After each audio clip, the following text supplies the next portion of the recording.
Jadi saya mau katakan bahwa Quran itu tanpa batas, Pak. Semudah-mudahnya. Mau pengusaha, maaf. Mau diplomat, birokrat, punya kedudukan. Mau ustadz, mau ibu rumah tangga, silahkan. Aku mudahkan semudah-mudahnya. Yakin? Siap? Nah, kalau sudah siap, kalau sudah komitmen, maka motivasi awalnya kata Allah mesti sesuai dengan tuntunan yang telah Allah tetapkan dalam Al-Quran. Jadi kalau Qurannya ingin jadi hudan, begini caranya. Karena nanti banyak orang menghafal Quran tapi nggak jadi hudan. Karena salah menghafal, Pak, Bu. Demi Allah saya katakan, tolong catat ini ya nasihat saya. Kalau Anda titipkan anak-anak Anda menghafal di tempat-tempat hafalan, termasuk di pesantren, tolong cek cara menghafalnya. Apakah jadi hudan atau tidak? Karena banyak sekarang orang yang hafal Quran, hafal surat-surat tertentu, tapi nggak jadi hudan dalam hidupnya. Penghafal Quran penipu, ada. Penghafal Quran preman, ada. Penghafal Quran pemalsu ayat, ada. Penghafal Quran tukang bolak-balik ayat, ada. Masa hafal kul huwallahu semua agama sama? Berarti suratnya nggak menjadi hudan dalam dirinya. Jadi ada banyak orang sekarang menghafal Quran, cuman caranya keliru, nggak jadi hudan. Di penghafal Quran itu Allah tidak melihat berapa juz yang dia hafalkan sampai dia wafat, tapi melihat apakah Quran itu jadi petunjuk dalam hidupnya atau tidak. Ini yang dimaksudkan Quran surah 35 ayat 32. Dari sini kita mulai, kita masuk pada bagian yang ketiga tentang bagaimana merumuskan cara hafalan yang benar. Yuk, kita lihat dulu kualifikasinya. Nanti Anda petakan baik-baik. Saya punya waktu sekitar 30 menit lagi. Sudah? Thumma awrathna al-kitab alladhina istafayna min ibadina. Kemudian kami wariskan Al-Quran itu kepada hamba-hamba terpilih. Jadi maksud ayat ini begini, kalau bapak ibu ingin mendapatkan warisan Quran itu, maka masuklah ke dalam golongan yang dipilih Allah. Awas, jangan salah menyimpulkan, oh saya nggak dipilih jadi nggak hafal. Bukan begitu caranya. Caranya, masuklah pada golongan yang dipilih itu. Ikut kriterianya. Jelas ya? Awas, nanti banyak orang karena mempelajari di terjemahan jadi salah menyimpulkan. Ya. Cara membacanya, kata Allah, kami akan wariskan Al-Quran kepada hamba-hamba yang kami pilih. Maka cara membacanya, masuklah kepada golongan hamba yang dipilih Allah itu. Lihat kriterianya, ikuti itu, maka Anda akan jadi bagian dari itu. Jelas? Nah, karena Al-Quran itu mudah dihafal, setiap kalangan bisa menghafal. Cuman karena nggak ngikuti kriteria tadi, maka nanti penghafal Quran terklasifikasi, terbagi pada beberapa golongan. 3 secara umum. 1, teruskan ayatnya. Faminhum zalimul linafsi. Ada penghafal Quran yang zalim pada dirinya. Zalim. Karena salah menghafal tadi. Salah menghafal jadi jualan ayat.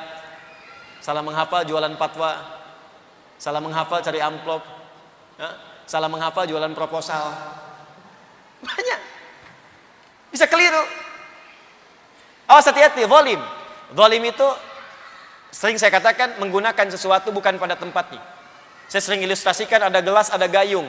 Gayung buat mandi, gelas buat minum. Ada orang minum pakai gayung, mandi pakai gelas. Itu orang zalim. Hafal qul huwallahu, hafal tapi tidak ditempatkan pada tempatnya. Dia hafal qul huwallahu ahad, tapi ahadnya nggak dipakai. Dia katakan semua agama sama. Ini konteks internal kita. Jelas ya? Baik, kembali. 1. Yang kedua, wa minhum muqtasid. Wa minhum muqtasid. Ada orang yang paket hemat. Siapa paket hemat itu? Dia menghafal, tapi masih untuk dirinya saja, belum bisa berbagi. Ya, belum maksimal. Cirinya begini, kadang mojok-mojok, pinggir masjid, deket tiang, bukan yang sekarang, bukan. Contoh.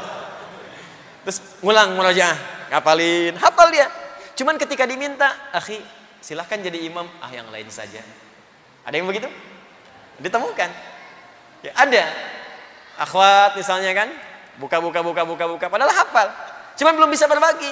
Ajarin kita dong. Saya juga masih belum benar. Itu paket hemat untuk dirinya. Ya.